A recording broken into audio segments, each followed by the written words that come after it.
Alright, so now we're back with more of the Mint desktop and server access. This time we're going to be accessing the Ubuntu server shares. So the first things first, we have the pfSense router running, we have the Ubuntu server running, and also the Mint desktop already logged in and ready to go. And we're going to be checking file permissions and network shares. So first thing that we need to do is come down to the menu and go to the files. And when we get to the files, we need to go down to network. And now in our network we see Ubuntu server. So we'll just double click on that. And we'll go to the share. And now we want to connect as a registered user. First of all, we'll go in as Mary. She's in the work group, and we'll give her password, and we'll connect. Okay, so here's our shares on Ubuntu server. Let's see what she can do. Let's create a new document. And this is Mary's Mint. We'll call it that.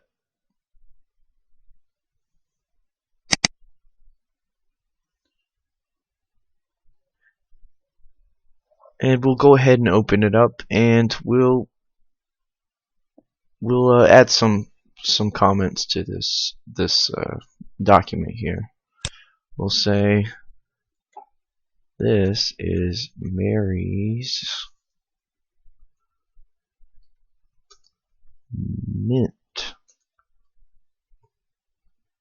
document. John will not be able to change anything here. Period. And we'll go ahead and save this file.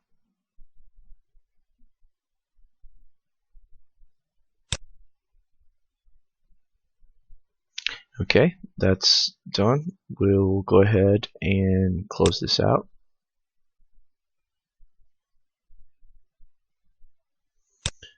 And just to verify all this, we'll open it back up.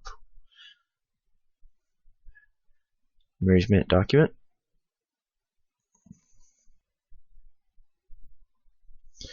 And here's what we just wrote. This is Mary's Mint document. John will not be able to change anything here.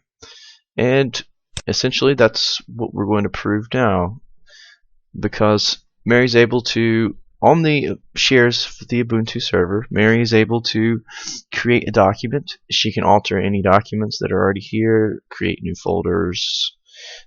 She has permissions to read, write, and execute. So we've been able to prove this through the Ubuntu shares here on the Ubuntu server. Now what we're going to do is log out as Mary, log in as John, and we'll confirm that we can still access the shares on the Ubuntu server and the files, and show that we have the proper permissions assigned once again.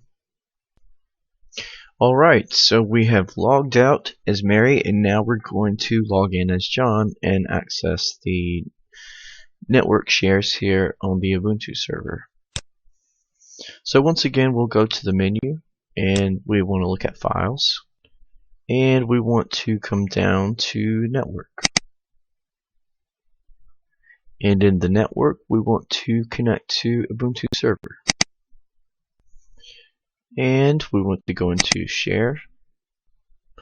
Okay, now we have the prompt similar to what we have just done previously. We're going to connect as a registered user. Our registered user this time will be John, and he's the work group, and we'll give him his password, and we will connect. Alright, now so we are back on to Ubuntu server shares as John, And let's take a look at the document that Mary created just a few moments ago. We'll open this up and take a look. Okay, so this is what Mary had to say.